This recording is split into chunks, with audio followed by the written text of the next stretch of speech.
عالمی که در این وقت به فکر زندگی خود است که باش نفقه من از کجا برسد، کی به من پول بدهد، از زیر ابرو طرف کدام مرید نگاه کند که از من دست به جیب کند پول بدهد، یا خرجی من چطور می شود، چی کار می شود. به خدا قسم اگر عالم باشد، به این صاحب منبر قسم اگر پشت سر اون نماز جایز باشد، نمازتون باطل نکنین پشت سر من. وقتی است مردم اسلام به خون خودته میزند، عالم برای نام سرگردان باشد، سرشته پول پیسه کند. وقتی است مردم قرآن دارد غریب می شود، در این وقت مردم به فکر نام باشد. به خدا قسم اگر عالم موفق به ترویج دین شود، موفق به قیادت شود. حضرت امام حسین روز عاشورا می فرمود الا ترون ان الحق لا يعمل به والباطل لا يتناهى عنه فلا ارى الموت الا سعادة ولا الحیاة مع الظالمین الا برما.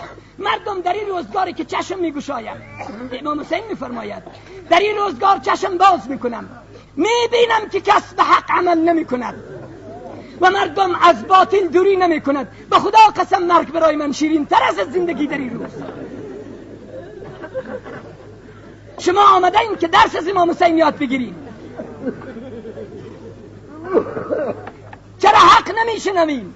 چرا به حق و حقیقت عمل نمی نماییم؟ چرا سست افسرده اید؟ غلط میکنین که سست افسرده اید و میگین یا امام زمان به فریاد ما برس. فاضل مکرم نسبت به اهل علم تجلیل کردن.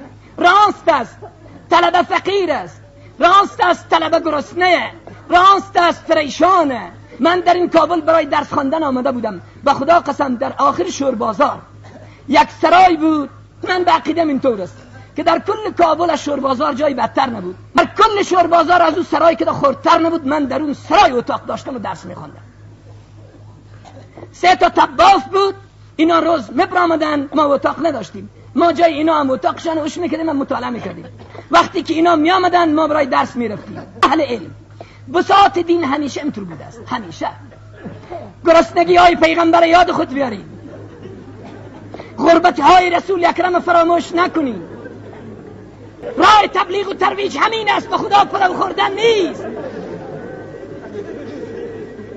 هر کی به حساب دین می آید همین است، ظلم است، ستم است.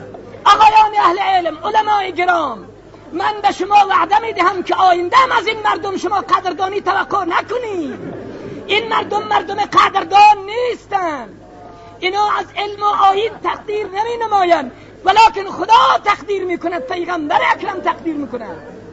هر عالمی که در این وقت من این به پرده میگم، من باشم یا کسی دیگر، خودم باشم، هر عالمی که در این وقت به فکر زندگی خود است، ای به ترویج دین موفق نمی شود.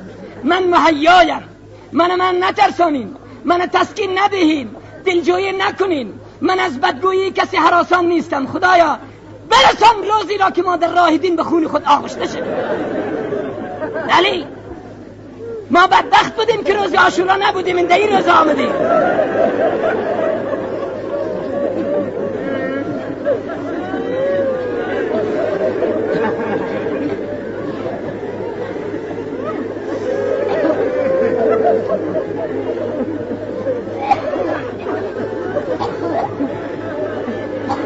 مردمانی که میگن ما مسلمانیم و در این روزها به درد اسلام دردمند نیست، مسلمان نیست، مؤمن نیست، قطعا 12 امامی نیست، جعفری نیست. این من اینطور واضح عرض میکنم، روشن. وقت درد است، وقت حساسیت دین است. قرآن غریب شده، مردم آجیا مسلمان غریب شده هست. کربلایی ها بدن حسین تازه بعد از هزاران سال میخواهند دوباره است تازی کنن، دوباره است بای خدا نعل بندی کردن. وقت خوابیدن نیست، وقت لجاج نیست، وقت تعصب نیست.